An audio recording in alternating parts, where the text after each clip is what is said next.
Hello students, today we will study how to measure depression in freezing point. Now it consists of two methods. First method is Beckman's method. A simple Beckman apparatus is shown here. You can see here. It consists of a freezing tube. This inside tube is a freezing tube with a side arm. This side arm is here, from where we can put a solute into it. A stopper carrying a Beckman thermometer. Here is a stopper. This is a Beckman thermometer, and there is a stirrer. The stirrer is fitted into the freezing tube. To prevent rapid cooling of the content of the freezing tube, it is surrounded by a guard tube. This tube, outer tube is an outer tube, or this is a guard tube. There is a air space between this tube, freezing tube, and this guard tube. This is a air space or air jacket, you can say. What is the purpose of this air jacket? This ensures a uniform cooling of the freezing tube. Now, whole of this assembly is placed in a wide vessel. This is a wide vessel which contains a freezing mixture.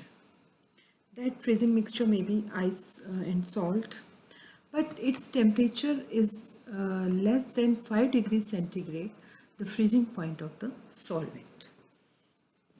Now, a known amount of the pure solvent is kept here or is placed in this tube. It is cooled with gentle continuous stirring. This is stirrer, so it is cooled with gentle stirring.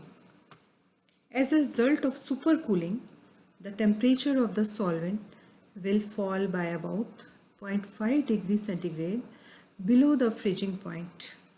Now, if the freezing point of the solvent is, for example, 5 degrees centigrade, then it will fall less than 0.5 degrees centigrade, the freezing point of solvent. Then we will start vigorously stirring this.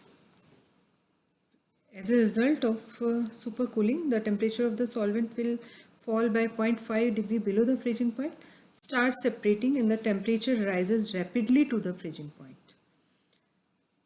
This temperature, which remains constant for some time, is then recorded.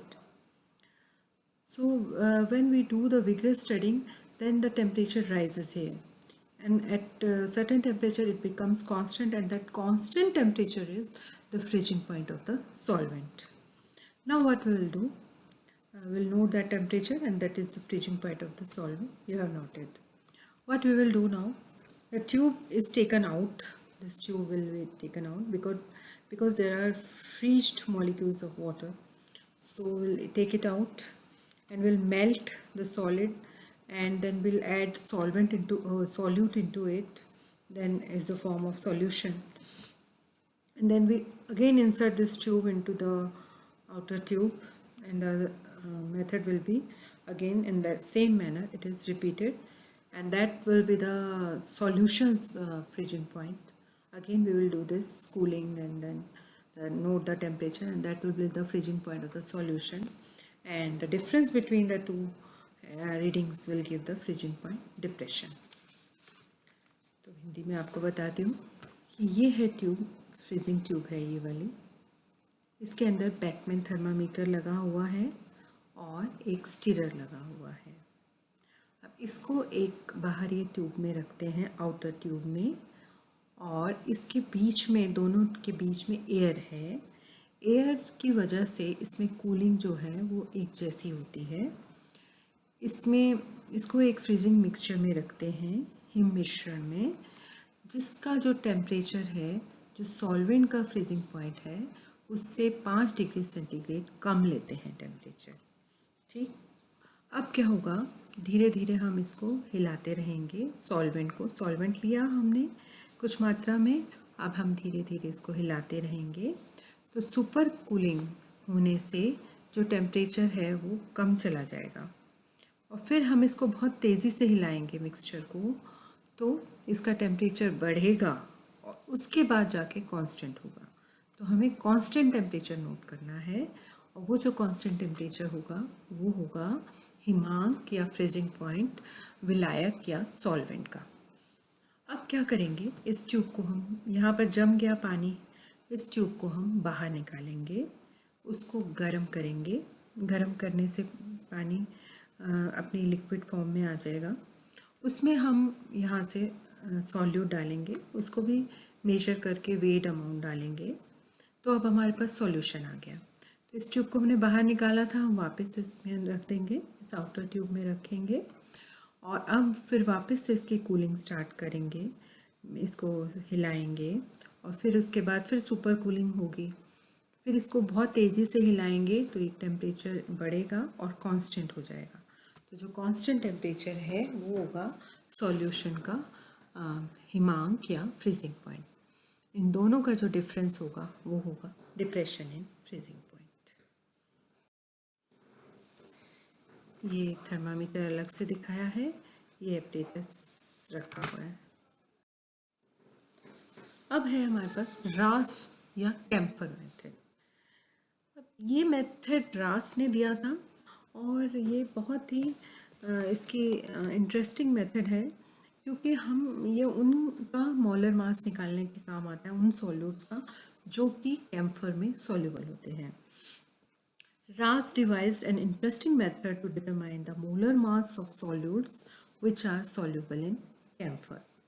It takes advantage of the fact that camphor has a very high value of molar depression constant, which is 37.7 per 1000 gram. इसका क्या मतलब हुआ? This means that when 1 mole of solute is dissolved in 1000 gram of camphor, the depression in freezing point amounts to 37.7 degree centigrade. अब 37.7 degree centigrade we can measure with the help of simple thermometer. तो अब हम क्या करेंगे, एक बिल्कुल micro method है। We will take a small amount of powder camphor is first introduced into a thin walled capillary tube. Its melting point is determined by the simple capillary method used in organic chemistry. This is taken as freezing point of the pure solvent. Now what we will do? A known weight of the solute is then added to a known weight of the camphor. But because camphor is a solvent, we will take 10 to 15 times that of the solute.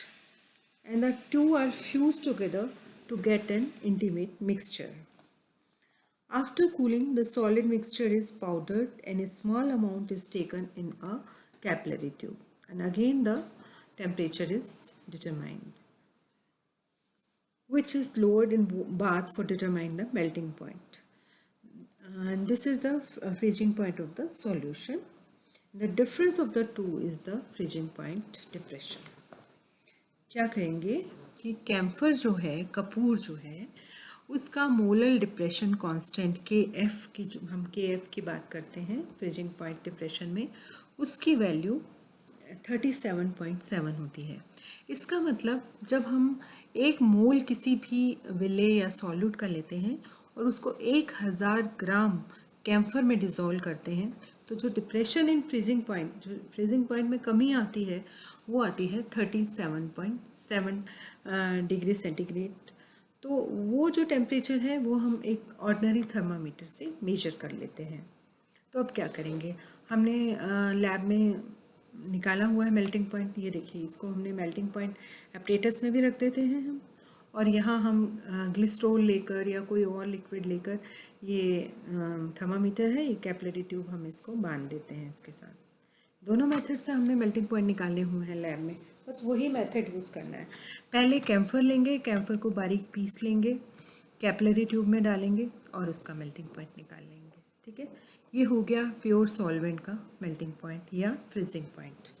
अब क्या करेंगे, camphor और solute को एक known amount ले लेंगे, जिसमें हमें कैम्फर ज़्यादा रखना है 10 to 15 टाइम्स, क्योंकि सॉल्वेंट है, और सॉल्यूट ले लिया। दोनों को अच्छे से फ्यूज़ कर देंगे, मिला लेंगे, पीस लेंगे, और फिर उस दोनों को मिले हुए को फिर हम कैपिलरी ट्यूब में ले लेंगे और फिर या इलेक्ट्रिक मेथड से या इस ग्लिसरॉल वाले मेथड से हम दोनों में से किसी से भी मेल्टिंग पॉइंट निकाल लेंगे। तो वो जो मेल्टिंग पॉइंट या फ्रीजिंग पॉइंट होगा वो होगा सॉल्यूशन का। इन दोनों का जो डिफरेंस होगा वो होगा डिप्रेशन इन फ्रीजिंग पॉइंट। तो आपको समझ आ गए दोनों मेथड। पहला बेकमैन्स मेथड था जिसमें बेकमैन थर्मामीटर यूज़ किया गया था, और ये रास्ट मेथड है, बिल्कुल सिंपल है, लेकिन इसकी लिमिटेशन ये है कि सिर्फ उन्हीं सॉल्यूट का मॉलिक्यूलर वेट डिटरमाइन करने के लिए होता है जो कि कैम्फर में सॉल्युबल होते हैं। तो ये दो मेथड थे, determination of depression of melting point by this capillary method है और एक बेकमैन्स मेथड है। तो आज कॉलिगेटिव प्रॉपर्टी सारी कंप्लीट हुई आपकी। Thank you so much.